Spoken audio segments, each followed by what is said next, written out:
Hi everyone, welcome to the session of Gupta and Gupta series Fluid Mechanics and this is the part 2.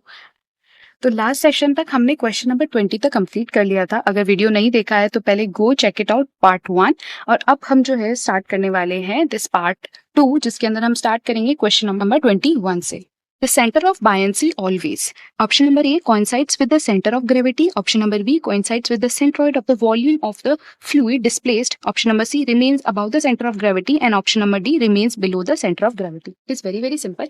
आपसे पूछा जा रहा है कि center of buoyancy कैसे lie करेगी. Center of buoyancy will be considered as a centroid of the volume displaced. तो ये किससे कोइंसाइड करेगा? वो जितना भी वॉल्यूम है उस फ्लूइड का जो डिस्प्लेस किया गया by this block will be considered as a centre of buoyancy. तो अगर हम ऑप्शंस में देखें, so if we see the option number B will be the correct. The center of buoyancy हमेशा coincide करेगा centroid of the volume of the fluid displaced. Now moving to the question number 22. If a weight of a body immersed in a fluid exceeds the buoyant force, then the body will be. बहुत simple है. Question number 22 यहाँ पर देखेंगे. तो question number 22 में ये given था कि अगर एक वेट जो है वो एक इमर्ज होता है एक फ्लूइड के अंदर और वो जो है वेट है वो बायंट फोर्स से अगर ज्यादा हो जाता है तो क्या सिचुएशन होगी. तो बहुत सिंपल है. अगर मेरा कोई वेट बॉडी है जिसका वेट W है और उस पर लगने वाला बायंट फोर्स है तो एक इक्विलिब्रियम कंडीशन के अकॉर्डिंग ये वेट और बायंट फोर्स दोनों इक्वल होने चाहिए. लेकिन अगर क्वेश्चन में गिवन है कि weight is more than the buoyant force, इसका मतलब बॉडी जो है वो धीरे धीरे सिंक होगी और वो नीचे की तरफ जाएगी. क्वेश्चन नंबर 23 देखेंगे. Metacentric height for a small value of angle of heel is the distance between the. तो क्वेश्चन नंबर 23 के अकॉर्डिंग हमसे पूछा गया है कि मेटासेंट्रिक हाइट क्या होती है. तो मेटासेंट्रिक हाइट कुछ भी नहीं है. It is a distance between centroid and metacentre is called as a metacentric height and for option number B will be the correct answer. Therefore, a floating body is said to be stable in the state of stable equilibrium. और Meta centre जो होता है वो अगर मेरा centroid के ऊपर लाई करता है तो वो मेरा स्टेबल इक्विलिब्रियम होता है और मेटा सेंटर अगर मेरा सेंट्रॉइड के नीचे लाई करता है तो वो मेरा अनस्टेबल इक्विलिब्रियम हो. और एक न्यूट्रल इक्विलिब्रियम के लिए मेटा सेंटर और सेंट्रॉइड दोनों ही कोइंसाइड होते हैं.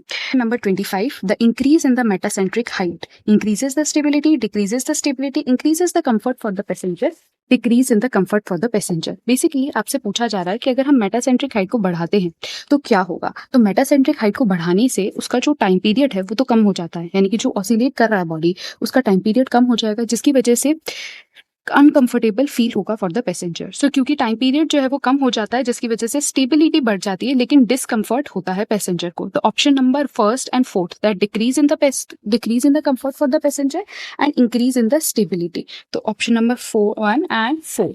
तो इसके according option number B will be the correct answer. Now question number 26 देखेंगे. A rectangular block 2 meter long, 1 meter wide and 1 meter deep floats in water. The depth of immersion begin 0.5 meter. If the water weight is 10 kilonewton per meter cube, find the weight of the block. बहुत simple है. आप बताइए कि इसका weight कितना होगा. तो weight will be equals to buoyant force and buoyant force is nothing but volume of water displaced into gamma W will be the weight of the water displaced and this will be equal to the weight of the body. तो अब ये जितना volume जो है volume of water displaced ये बराबर है 0.5 into 2 into 1 meter cube, which will be come out to be 1 meter cube only.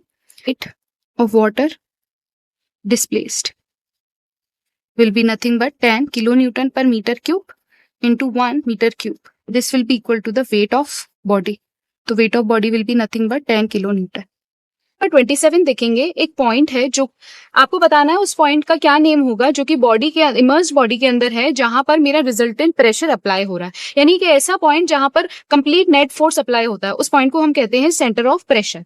Question number 28 देखेंगे.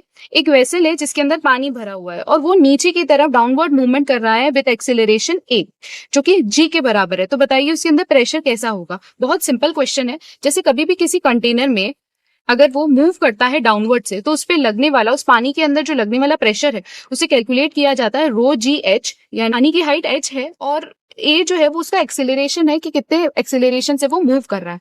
अब क्योंकि हमें गिवन कंडीशन के अकॉर्डिंग ए जो है वो जी के बराबर है, इसका मतलब जो मेरा गेज्ड प्रेशर है, ये जो प्रेशर है ये गेज्ड प्रेशर है जो कि 0 है. तो नेट प्रेशर जो होगा वो P एटमॉस्फेयर ही हो जाएगा, राइट? तो इसके अकॉर्डिंग जो हमारा आंसर होगा, the pressure through out the liquid mass will be atmospheric. And option number 29 की, when a liquid rotates at a constant angular velocity about its vertex as a rigid body, the pressure intensity varies। Very simple पूछा जा रहा है कि अगर एक liquid है जो रोटेट हो रहा है अपने वर्टेक्स से अबाउट ओमेगा, है ना, तो वो तो एक जनरल वॉर्टेक्स इक्वेशन होती है, जो होती है rho dp equals to rho v square by r d r minus rho g d z. ये होती है एक जनरलाइज्ड वॉर्टेक्स इक्वेशन, चाहे फ्री वॉर्टेक्स है चाहे फोर्स्ड वॉर्टेक्स इक्वेशन है, ये सारी एक जनरलाइज्ड इक्वेशन से बनी है, जो कि इस इक्वेशन से हम निकाल सकते हैं। अब इसमें बहुत सिंपल है, अगर मुझे पता लगाना है कि मेरा जो प्रेशर है वो किस तरीके से वेरी करता है रेडियल डिस्टेंस के साथ, तो इसे इंटीग्रेट कर दीजिए। जब पी को इंटीग्रेट करेंगे तो integration rho v square by r d r minus rho g d z integration. अब देखो, जो वेलोसिटी होता है वो मेरा होता है ओमेगा इंटू आर, राइट? तो इसको मैं लिख सकती हूँ यहाँ पर integration rho omega square r square by r d r minus rho g z. अगर मैं इसे कंप्लीट इंटीग्रेट करती हूँ तो the answer will be rho omega square. ये आर से आर कैंसिल हो जाएगा, जब इसका इंटीग्रेशन होगा it will come out to be r square by 2 minus rho g z.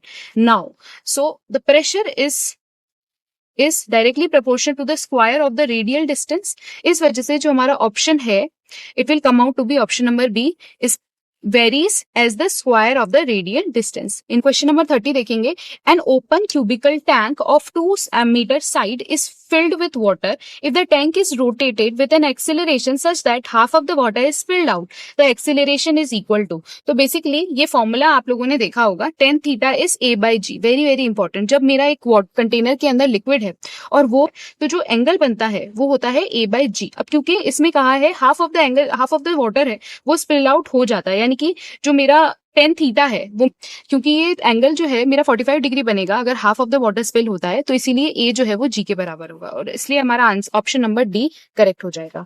Now question number 31 देखेंगे, a right circular cylinder open at the top is filled and rotated about its vertex at such a speed that half of the liquid spill out, then the pressure intensity at the centre of the bottom is. बहुत simple है, basically आपसे पूछा जा रहा है 31, आपसे पूछा जा रहा है एक राइट सर्कुलर सिलेंडर है जो कि ओपन है टॉप से और लिक्विड उसके अंदर भरा हुआ है, वो उसे रोटेट किया जा रहा है इतनी स्पीड से कि half of liquid is spilled out, right? अब बताना है प्रेशर इंटेंसिटी एट बॉटम में कितनी होगी। इतना भरा हुआ था और इसे ना जब रोटेट किया गया ओमेगा से, तो जब ये रोटेट होगा और हाफ ऑफ द वाटर अगर स्पिल आउट हो चुका है तो इसका जो डायग्राम बनेगा वो कुछ इस तरीके से बनेगा, यानी कि जो लिक्विड है वो बॉटम मोस्ट पार्ट पर टच करेगा। अब क्योंकि जो लिक्विड है at bottom at a point जो मेरा लिक्विड है वो बॉटम को टच कर रहा है, तो इसका जो प्रेशर होगा वो 0 होगा, that is a gazed pressure. क्योंकि जो नेट प्रेशर है वो तो एटमॉस्फेयर के बराबर है, लेकिन अगर हम बात करते हैं गेज प्रेशर की तो वो 0 होगा, क्योंकि ये जो पॉइंट है वो बॉटम को टच कर रहा है और ऑटोमेटिकली ये एटमॉस्फेयर के कॉन्टैक्ट में है। The horizontal component of force on a curved surface is equal to, question number 32। ये मेरा एक कर्व्ड सरफेस है जो कि एक टैंक का कर्व्ड सरफेस है और यहाँ पर वाटर फिल्ड है, तो इस पर जो प्रेशर अप्लाई होगा ऑन द कर्व्ड सरफेस आपको बताना है एफ हॉरिजॉन्टल कितना होगा। तो एफ हॉरिजॉन्टल का वैल्यू होता है rho g x bar into AP, where a is equal to projected area of curved surface. तो जो सरफेस का जो प्रोजेक्टेड एरिया बनता है, जैसे इसका प्रोजेक्टेड एरिया एक रेक्टेंगल सरफेस बनेगा, तो वो जो एरिया है वो यहाँ पर यूज किया जाए the product of A pressure intensity at its centroid and area.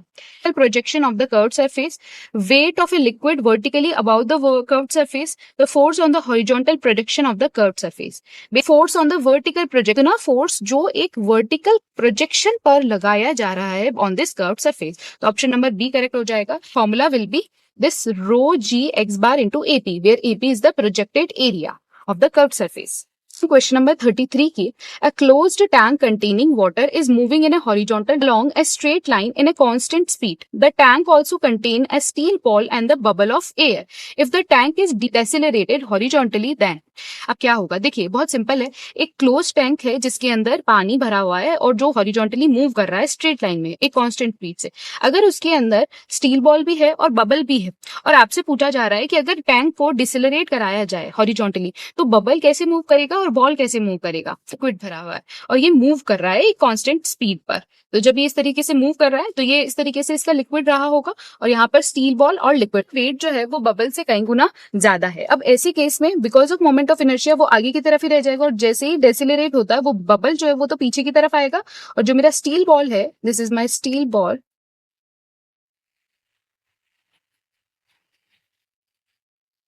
ये जो मेरा स्टील बॉल है वो तो आगे की तरफ रहेगा और ये मेरा बबल है वो मेरा पीछे की तरफ आ जाएगा। इसीलिए अगर मैं ऑप्शंस की बात करूं तो देखो, ball will move front, bubble will move to the front, the ball will move to the rear and the bubble will move to the rear. तो ऑप्शन क्या होगा? Ball will move to the front and bubble will move to the rear. Eddy viscosity for turbulent flow is, तो हमें पता है stress होता है वो दो तरीके से डिफाइन होता है, विस्कोसिटी की वजह से और टर्बुलेंस की वजह से। और ये जो एडी विस्कोसिटी है ईटा डिपेंड करता है फ्लो के कैरेक्टरिस्टिक पर, depends upon the flow. It depends upon the flow. Option number C. The eddy's viscosity of a turbulent flow depends upon the flow characteristic. Question number 35. Flow at a constant rate through a tapering pipe is. Very simple. एक tapering pipe क्या होता है? Question number 35. इस तरीके से ये tapering pipe होता है। अब इसमें देखेंगे अगर पानी यहाँ से फ्लो हो रहा है ना, t इक्वल्स टू 0 टाइम लू, चाहे t इक्वल्स टू 1 सेकेंड लो, चाहे t इक्वल्स टू 2 सेकेंड लो, यहाँ पर जो एरिया है, वेलोसिटी है, वो हमेशा सेम रहेगा। The parameter will remain same. लेकिन अगर मैं स्पेस की बात करूं, है ना, तो यहाँ पर वेलोसिटी a2 v2 हो जाएगा क्योंकि एरिया अलग हो रहा है और वेलोसिटी भी अलग होगा। एज पर कंटिन्यूटी इक्वेशन अगर मेरा एरिया अलग होता है तो मेरा वेलोसिटी भी चेंज हो जाता है। तो इसके अकॉर्डिंग मेरा स्पेस में मेरा फ्लो जो कैरेक्टरिस्टिक है वो चेंज हो रहा है। तो flow changing with space, so it is a non-uniform. Flow will remain same with time. तो क्योंकि टाइम के साथ सेम रहेगा तो it will be a steady flow. Option में हमारे पास एक स्टीडी है एंड नॉन यूनिफॉर्म है, ऑप्शन नंबर बी। नंबर 36 क्या कह रहा है? In a two dimensional incompressible steady flow around aerofoil the streamlines are 2 centimetre apart at a great distance from the airfoil where the velocity is 30 meter per second. The velocity near the airfoil where the streamlines are 1.5 centimeter apart is very important and very simple question. कई बार SSC के paper में आया हुआ है question है ये। अगर हम बात करते हैं स्ट्रीमलाइन की, ठीक है, तो difference between streamline will be considered as a discharge per unit width. Velocity है वो मुझे गिवन कितनी है? वो मुझे गिवन है कि वहां पर जो वेलोसिटी है वो 30 मीटर पर सेकेंड है। तो 2 सेंटीमीटर और as per the continuity equation y1 v1 should be equals to y2 v2, right? तो 2 centimetre into 30 metre per second should be equals to 1.5 centimetre into v velocity. कुछ unit change करने की जरूरत नहीं है क्योंकि हमें ऑटोमेटिकली मीटर पर सेकेंड में वो मिल जाएगा। तो velocity will come out to be 2 into 30 upon 1.5, 40 metre per second की स्पीड पर होगा अगर मेरा जो स्पेसिंग है वो 1.5 सेंटीमीटर हो जाएगा। अब इससे क्या क्या कॉन्सेप्ट समझ में आए? पहला कॉन्सेप्ट ये कि जो स्ट्रीमलाइन है वो डिपेंडेंट होती है डिस्चार्ज की। Difference in the streamline will be the discharge per unit width, और जितना ज्यादा स्पेस कम होगा वेलोसिटी उतनी ही बढ़ती जाएगी। तो स्पेस कम होने पर वेलोसिटी फ्लो की बढ़ती जाएगी। नंबर 37 देखेंगे। एक इक्वेशन गिवन है हमें P अपॉन रो जी या गामा लिख सकते हैं अब plus v square by 2g plus z, जो कि बर्नौलीज इक्वेशन है, इस कांस्टेंट। अब आपसे इनडायरेक्टली पूछ रहा है कि बर्नौली इक्वेशन कौन से अजम्पशंस को फॉलो करती है? तो it follows the assumptions are कि फ्लूइड जो है वो मेरा नॉन विस्कस होना चाहिए या आइडियल फ्लूइड होना चाहिए, स्टेडी होना चाहिए, इनकम्प्रेसिबल होना चाहिए, इररोटेशनल होना चाहिए। क्वेश्चन नंबर 38 देखेंगे। City distribution is uniform over the cross section, the correction factor for momentum is. बहुत सिंपल है। बेसिकली क्वेश्चन नंबर 37 में आपसे पूछा है momentum correction u upon u average whole square dA upon a। So this will be the momentum correction. अब हमें question में है, और जो वेलोसिटी है वो कैसी है, वेलोसिटी इज यूनिफॉर्म। तो जब भी यूनिफॉर्म वेलोसिटी होती है इसका मतलब है कि जो मेरा यू एवरेज होगा और जो यू इंस्टेंटेनियस है वो सेम हो जाएगा। अब क्योंकि ये दोनों सेम हो गए तो बीटा की वैल्यू क्या हो जाएगी, 1। तो minimum momentum correction is 1 only when the velocity is uniform और average velocity is equals to instantaneous velocity. Question number 39 देखेंगे, the least possible value of correction factor for. सबसे ज्यादा लीस्ट वैल्यू किसकी होती है, मोमेंटम, चाहे मोमेंटम करेक्शन हो चाहे काइनेमेटिक एनर्जी करेक्शन फैक्टर हो, दोनों की ही लीस्ट मिनिमम वैल्यू होती है 1। तो ऑप्शन नंबर हो जाएगा इसके अंदर डी।